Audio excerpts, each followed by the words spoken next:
اللہ الرحمن الرحیم۔ آج میں گفتگو کرنا چاہتی ہوں کہ جو ملک میں حالات ہو رہے ہیں، جو معیشت کی تباہی ہے، یہ سارا کچھ کیوں ہوا، کیسے شروع ہوا، یہ امریکن رجیم چینج کنسپریسی صحیح تھی کہ نہیں تھی، کوئی سازش تھی بھی کہ نہیں، ادھر سے میں شروع کروں گی۔ اور یہ کہانی ایکچولی شروع ہوتی ہے جو میرے حساب سے 6 جون 2021 جب امریکہ کے نیشنل سیکیورٹی ایڈوائزر نے ایک سٹیٹمنٹ دی جو کہ نیو یارک ٹائمز وغیرہ میں اور ڈان اخبار پاکستان میں بھی آئی کہ ہم پاکستان کی ملٹری اور انٹیلیجنس کے ساتھ ڈائیلاگ ہمارا ان قریب ختم ہوگا اور ہماری ایک اگریمنٹ ہونے والی ہے امریکہ کو ڈرون بیسز دینے کے لیے۔ یہ سٹیٹمنٹ کے بعد کچھ ہفتے 10 دن بعد ہمیں 19 جون تھی یا شاید پہلے 1-2 دنوں، اس وقت کے پرائم منسٹر عمران خان نے واضح طور پہ CNN کے انٹرویو پہ کہا، جب ان سے پوچھا گیا کہ آپ پاکستان بیسز دے گا امریکہ کو، ان کے یہ ہسٹورک الفاظ ہیں ایبسلیوٹلی ناٹ۔ یہی پوزیشن کابینہ نے بھی انڈورس کی، کیونکہ میں کابینہ کا حصہ تھی، مجھے یہ پتا ہے۔ اور سازش جو امریکہ کی تھی آپ اس وقت سے ٹریس کر سکتے ہیں، اور اس کے بعد پیش و رفت ہوئی بہت۔ امریکن ڈپلومیٹس فوری طور پہ ایسے MNAs PTI کے سے ملاقاتیں کر رہے تھے جن کا کوئی تعلق ہی نہیں تھا فورن پالیسی سے، جن کا کوئی تعلق نہیں تھا سیکیورٹی پالیسی سے یا معیشت کی پالیسی سے، اکنامک پالیسی سے۔ ان سے بات چیت ایک دم میٹنگز ہو رہی تھی، اور یہ میٹنگز کی لسٹ بھی ہمارے پاس ہے، اور 1-2 دفعہ ہم نے میڈیا کو دکھائی بھی ہے، شیئر بھی کی ہے۔ بہرحال یہ قصہ شروع ہوتا ہے، اس وقت سے شروع ہو رہا تھا کہ عمران خان اٹک گئے ہیں، وہ ڈرونز کے لیے نئی اجازت دیں گے، وہ بیسز کی اجازت نہیں دیں گے۔ اور یہ عمران خان اور PTI کا پرانا موقف ہے۔ جب ہم پاور میں نہیں تھے، عمران خان نے ڈرونز کے خلاف دھرنے دیے، ہم نے ڈرونز کے، عمران خان نے جو امریکہ کی جنگ تھی وار آن ٹیرر، اس کے خلاف بات چیت کی۔ انہوں نے کہا کہ ڈائیلاگ آپ کو کرنا پڑے گا ایونچولی طالبان کے ساتھ، اور اتنے نقصان، اتنی جانی نقصان، معیشت کا نقصان، افغانستان کی تباہی کے بعد کیا ہوا؟ امریکہ نے دوحہ میں طالبان سے بات چیت شروع کر دی نا، جنگ سے ان کو کیا ملا؟ کچھ نہیں ملا۔ بہرحال تو یہ ہماری پرانی پوزیشن تھی۔ پھر آپ دیکھیں یہ اکتوبر کے 22 یا 23 کو CNN ایک کہانی کرتا ہے کہ جی بس ہمارا معاہدہ ہونے والا ہے پاکستان کے ساتھ امریکہ کا بیسس کے اوپر۔ اس وقت سوال میں نے اٹھایا تھا کہ یہ کون کر رہا ہے معاہدہ؟ جب پرائم منسٹر نے کہا نہیں ہوگا، جب کابینہ نے کہا نہیں ہوگا، تو کس کے ساتھ امریکہ یہ معاہدہ کرنے کو جا رہا تھا، اور یہ کس طرح کر رہے تھے؟ یہ تو غیر قانونی ہے کہ آپ چپکے سے ایک معاہدہ کریں جس میں حکومت نے کہا ہے نہیں، اور کابینہ نے کہا ہے نہیں، پرائم منسٹر نے کہا نہیں۔ تو یہ سازش اس وقت کے بعد اور بڑھتی گئی، اور آپ دیکھیں گے کہ فروری تک بہت پیش و رفت ہو رہی تھی۔ مطلب حال یہ تھا کہ جو ایکٹنگ امریکہ کی ایمبیسڈر تھیں اس وقت پاکستان میں، وہ لاہور بھاگتی جا رہی تھیں، اور ایک ہی دن میں شہباز شریف سے علیحدہ مل رہی تھی، مریم نواز سے علیحدہ مل رہی تھی۔ تو یہ ہم دیکھ رہے تھے اور ہمیں پتا تھا کچھ گڑبڑ ہونے والی ہے۔ پھر آیا عمران خان کا روس کا دورہ۔ اب روس کا دورہ، پوری اسٹیبلشمنٹ، سارے سٹیک ہولڈرز کے ساتھ میٹنگز ہوئی، اور سب نے کہا آپ کو بالکل جانا چاہیے۔ پھر عمران خان نے ریٹائرڈ ایمبیسڈرز اور کچھ جرنلسٹ کی میٹنگ بھی بلائی، انہوں نے بھی، سب کا یہی ایک ہی پوائنٹ آف ویو تھا کہ آپ کو بالکل روس جانا چاہیے، کیونکہ ہمیں سستا پیٹرول چاہیے تھا، ہمیں سستی گندم چاہیے تھی۔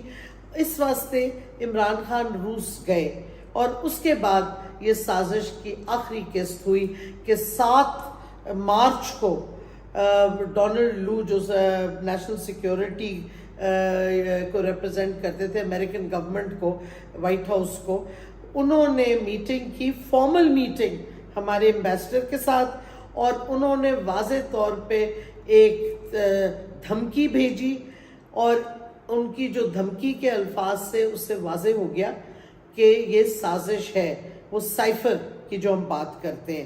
اور کیونکہ میں نیشنل سیکیورٹی کمیٹی میں اس وقت تھی، میں نے سائفر دیکھا ہے، اس کی 3 چیزیں جو ہیں وہ واضح ہونی چاہیے لوگوں کو، قوم کو، کہ پہلی بات انہوں نے کہی کہ جی ہم سمجھتے ہیں کہ روس، اور بائی دا وے یہ سائفر کی جو میٹنگ کی بات ہے اس میں نوٹ ٹیکرز تھے، تو بڑی فارمل میٹنگ تھی، یہ کوئی انفارمل لنچ میٹنگ نہیں تھی۔ بہرحال پہلی بات انہوں نے کہی کہ ہم سمجھتے ہیں کہ روس کا جو دورہ تھا عمران خان کا، وہ انہوں نے اپنے طور پہ کیا، سول ڈیسیجن تھی، یعنی کہ کوئی کنسلٹیشنز نہیں ہوئی اور کوئی سپورٹ نہیں کرتا تھا۔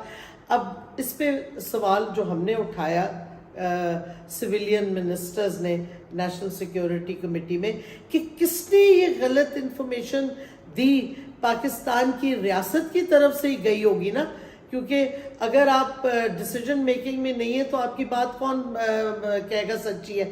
کس نے یہ انفارمیشن امریکہ کو دی، غلط انفارمیشن، کہ عمران خان کا روس کا دورہ صرف ان کا اپنا فیصلہ تھا اور کوئی کنسلٹیشنز نہیں ہوئی، سٹیک ہولڈرز نہیں تھے آن بورڈ؟ پہلی بات یہ۔ دوسری بات جو انہوں نے کہی، اور یہ 8 تاریخ کو vote of no confidence table ہوتا ہے پاکستان کی نیشنل اسمبلی میں، یہ 7 تاریخ کو امریکہ کا حکومت کا ریپ کہتا ہے کہ اگر ووٹ آف نو کانفیڈنس، یعنی کہ اس کو پتا تھا اگر ووٹ آف نو کانفیڈنس کامیاب نہیں ہوتا عمران خان کے خلاف تو، اور اب میں کوٹ کر رہی ہوں سائفر کے الفاظ، then Prime Minister Imran Khan will be isolated from America, from the US and Europe, end quote۔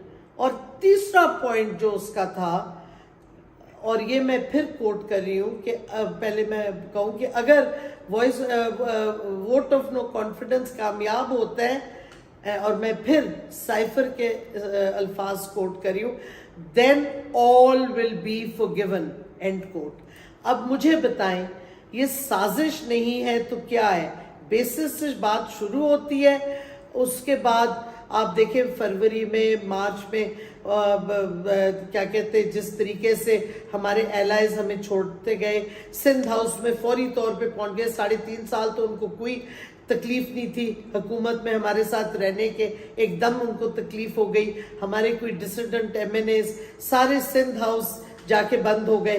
تو یہ سازش تھی، اور اس کی جب اس کی امپلیمنٹیشن شروع ہوئی ہے وہ بھی سامنے آتی گئی۔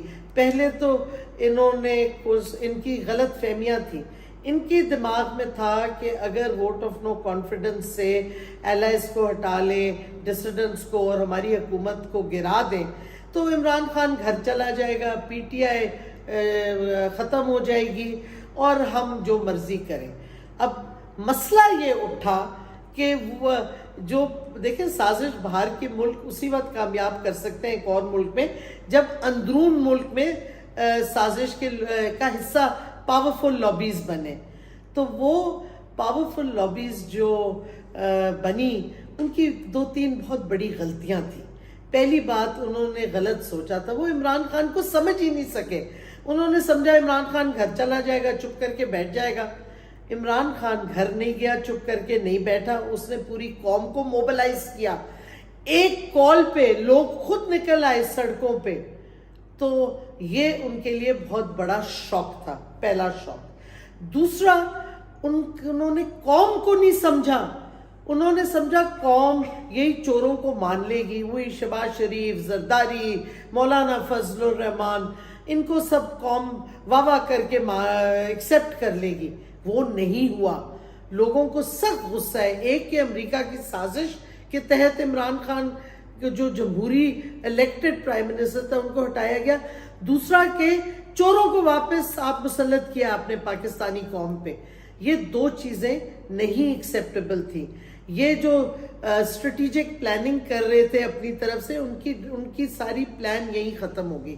تیسرا، انہوں نے سوچا کہ پتہ نہیں معیشت ایک دم چھلانگ مار کے ترقی کر لے گی کیونکہ یہ ایکسپیرینس شہباز شریف آئے گا، انہوں نے 3 مہینوں میں معیشت کی تباہی کر دی، لوگوں کو رلوا دیا، قیمتیں بڑھا کے، مہنگائی بڑھا کے، پٹرول کی قیمتیں بڑھا کے، بجلی کے بل پہ تباہی.